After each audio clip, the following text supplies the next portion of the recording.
Sergeant Frank Spike sat behind his desk and looked out of the window. Outside, cars moved slowly in the cold, grey rain. He looked down at the grey hairs on his arms, his round stomach pushed against the desk. This was his final month before he retired from the police. For Frank, his last day couldn't come too soon. Frank felt angry as he thought about the money he would get when he retired. It wasn't enough money to pay for a short holiday on the cold and rainy east coast of England where he lived. It certainly wouldn't pay for his dream holiday, a luxury, round-the-world cruise. Just then, Inspector Spencer came to Frank's desk. Spencer had perfect white teeth, and he was always smiling. 3 years earlier, Spencer had been promoted. Now he was an inspector at the young age of 40. Frank wasn't so lucky. He had worked for the police for 40 years, and he was still a sergeant. Frank knew he wasn't as handsome or as friendly as Spencer. Sorry, Inspector Spencer. But Frank was a better policeman. Frank had a nose for crime and Spencer didn't.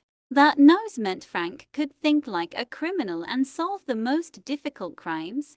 As a result, the younger man often asked for Frank's help. In fact, it was the only time Spencer spoke to him. "Hey, Frank, can I ask you something?" asked Spencer. Frank wasn't surprised. "Do you know who the Babingtons are?" Spencer continued. Everyone knew who the Babingtons were. Ronald Babington was the super-rich owner of Babington Oil, and his wife Tabitha was a model. Together they loved showing how rich they were. They often appeared in magazines like Hello with their beautiful house and their collection of cars. Last month, Ronald had bought an enormous diamond for Tabitha. The diamond sat in a large gold and glass case at the end of a long, red carpet. There was an alarm system to keep it safe. Spencer continued to explain. "Someone told us about a plan to steal the Babington diamond." Frank tried to look as though he was surprised. "Peggy, the owner of the Dog and Duck pub, heard to local criminals making the plan," Spencer said.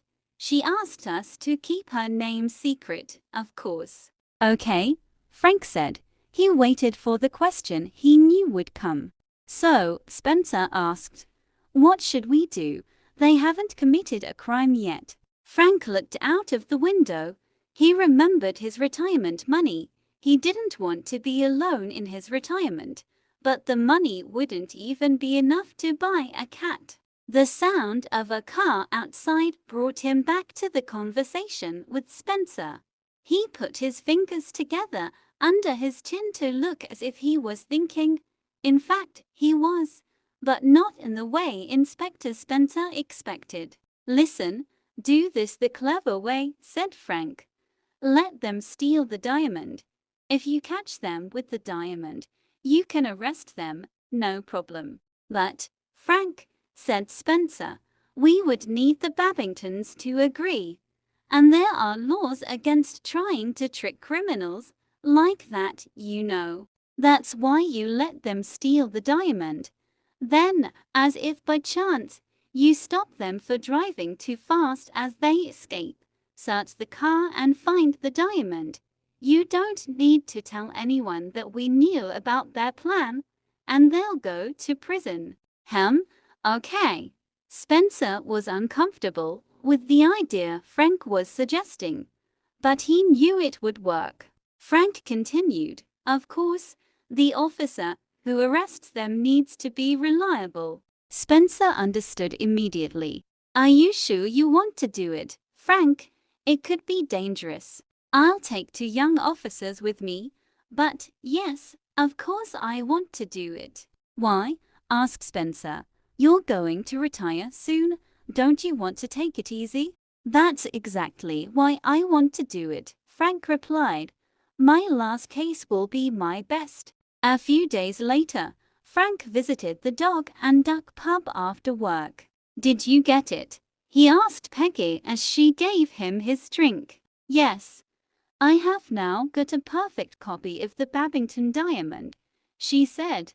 I told the glassmaker I was a big fan of the Babingtons, and I said that my boyfriend wouldn't buy me a diamond of my own. You need a new boyfriend, said Frank.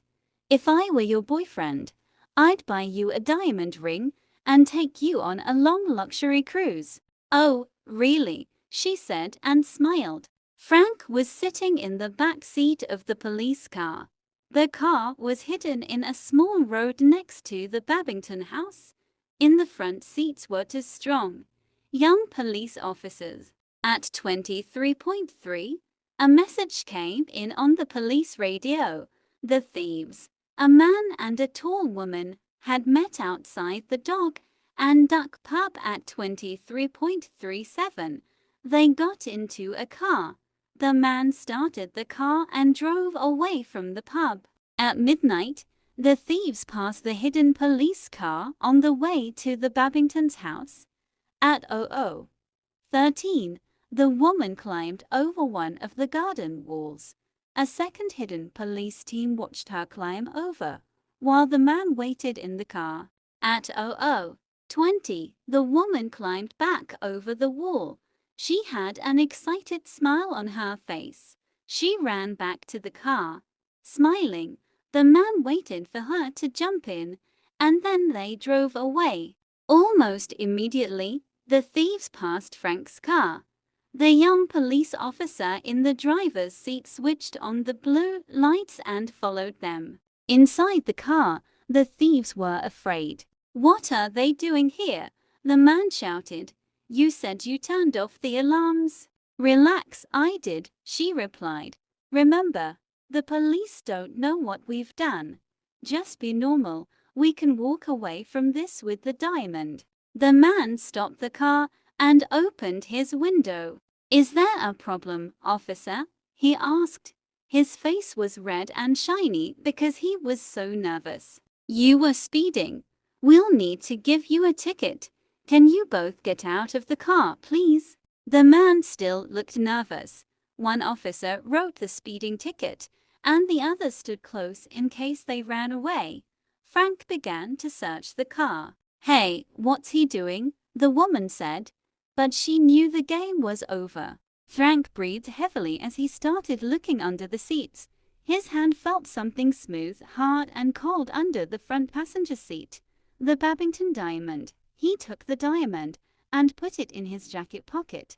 At the same time, with his other hand, he took something very similar out of his trouser pocket.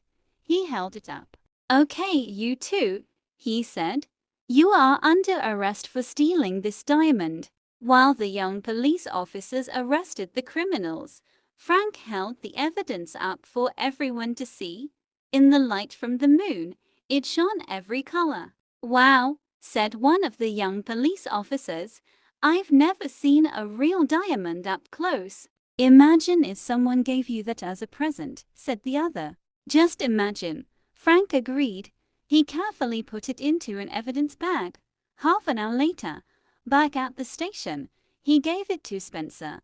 Spencer took it from him carefully, as if it was a new baby. 5 weeks later, Frank was sitting in his new armchair and drinking a glass of the best champagne.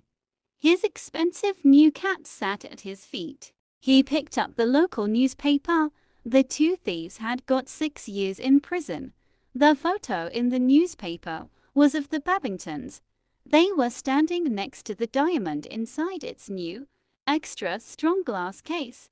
Frank looked closer at the photo of the diamond. Only an expert would notice anything strange about the Babington diamond, and only if they saw the diamond up close. Frank put the newspaper down and picked up one of the travel magazines on his beautiful new coffee table. "Peggy," he said, "would you like to go to the Bahamas or the Maldives?"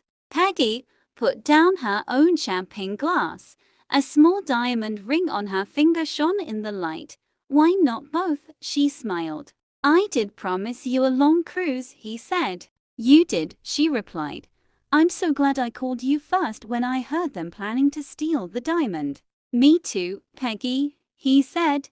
Me too. Life now he had retired was a wonderful thing after all.